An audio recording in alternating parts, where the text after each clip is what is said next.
Seperti yang kita ketahui bahwa Indonesia dijajah Belanda sangat lama, sekitar 350 tahun, dan setelah Jepang datang ke Indonesia, mereka mulai meninggalkan Indonesia. Pada awalnya kedatangan Jepang disambut baik oleh rakyat Indonesia. Ya, wajar saja jika rakyat Indonesia berpikir bahwa Jepang sudah berhasil mengusir sekutu. Orang-orang yang selama ini sudah membuat hidup rakyat Indonesia sengsara karena dijajah. Dalam pembahasan kali ini kita akan membahas tentang kedatangan Jepang ke Indonesia. Pada Perang Dunia Kedua, seperti yang kita ketahui, Jepang melakukan ekspansi ke daerah Asia Tenggara. Untuk membentuk Persemakmuran Asia Timur Raya, salah satu tindakan Jepang adalah melakukan serangan terhadap Pearl Harbor. Tujuannya jelas untuk melumpuhkan kekuatan Amerika Serikat yang menjadi penghalang bagi cita-cita Jepang. Serangan Jepang kemudian berlanjut ke berbagai wilayah di Asia Pasifik lainnya termasuk Indonesia. Serangan terhadap Indonesia tersebut bertujuan untuk mendapatkan cadangan logistik dan bahan industri perang, seperti minyak tanah, timah, dan aluminium. Sebab persediaan minyak di Indonesia diperkirakan dapat mencukupi kebutuhan Jepang selama Perang Pasifik. Keinginan Jepang untuk menguasai Indonesia karena Indonesia kaya akan sumber daya alam yang dapat dimanfaatkan untuk pengembangan industri Jepang. Di samping itu juga terdorong oleh ajaran yang berkaitan dengan Shintoisme, khususnya tentang Hakko Ichiu, yakni ajaran tentang kesatuan keluarga umat manusia. Ajaran ini diterjemahkan bahwa Jepang sebagai negara maju bertanggung jawab untuk membentuk kesatuan keluarga umat manusia dengan memajukan dan mempersatukan bangsa-bangsa di dunia, termasuk Indonesia. Jepang mengaku sebagai Hakko Ichiu, yakni saudara tua Indonesia. Kemudian mereka juga meluncurkan gerakan 3A. Jepang Cahaya Asia, Jepang Pemimpin Asia, dan Jepang Pelindung Asia. Pernyataan ini membuat rakyat Indonesia percaya dengan kekuatan Jepang saat itu. Mereka bisa menjadi penolong bagi Asia. Jepang jadi terlihat seperti pahlawan, apalagi Perdana Menteri Jepang Kuniaki Koiso menjanjikan kemerdekaan bagi rakyat Indonesia. Jepang juga terlihat seperti memberikan simpati terhadap seluruh pergerakan yang dilakukan oleh Indonesia untuk mencapai kemerdekaan dan membiarkan pemakaian bahasa Indonesia dan bendera merah putih.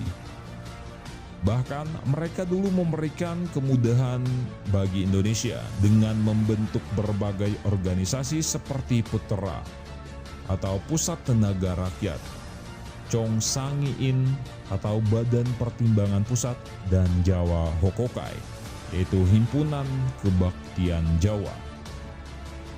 Perlakuan Jepang terhadap Indonesia yang seperti ini berhasil menggait perhatian beberapa tokoh nasional Indonesia seperti Soekarno, Hatta, dan Suwardi Suryaningrat.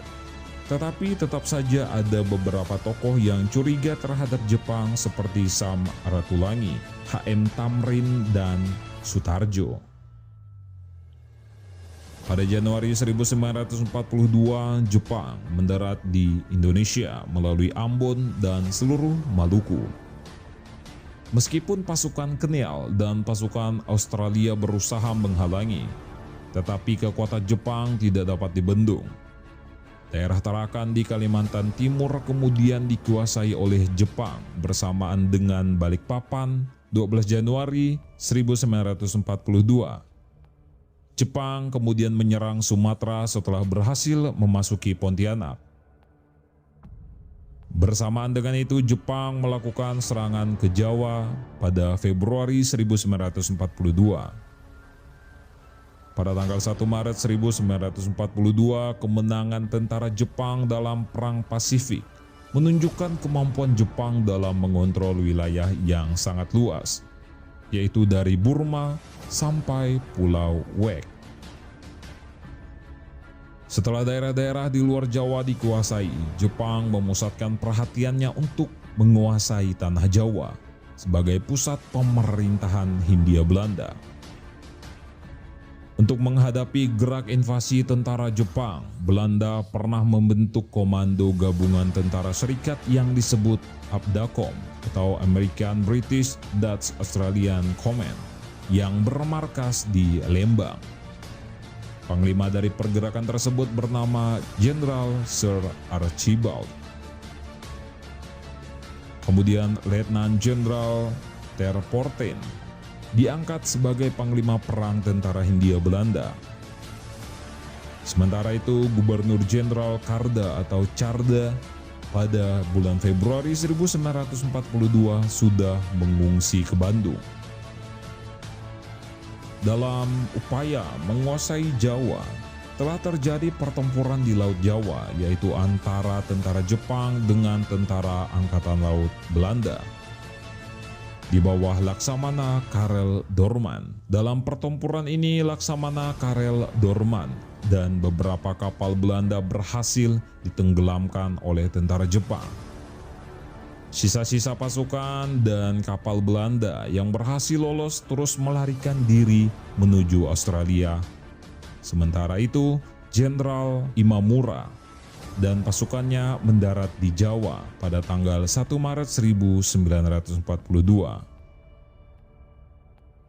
Pendaratan itu dilaksanakan di 3 tempat, yakni di Banten dipimpin oleh Jenderal Imamura sendiri, kemudian pendaratan di Eretan Wetan Indramayu dipimpin oleh Kolonel Tony Sori, dan pendaratan di sekitar Bojonegoro dikoordinir oleh Mayor Jenderal Susi-Hashi.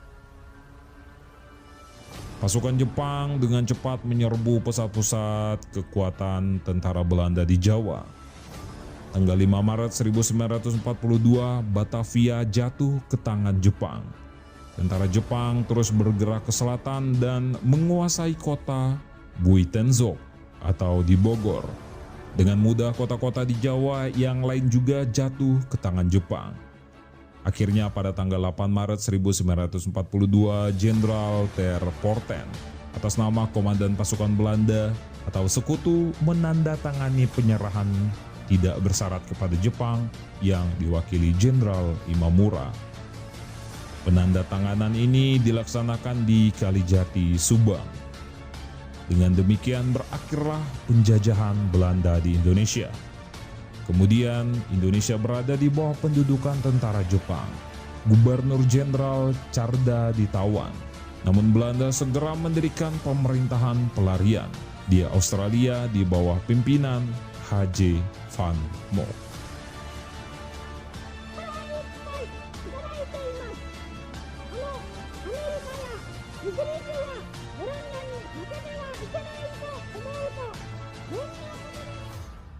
Tetapi pada akhirnya kedatangan Jepang menimbulkan kebencian rakyat Indonesia.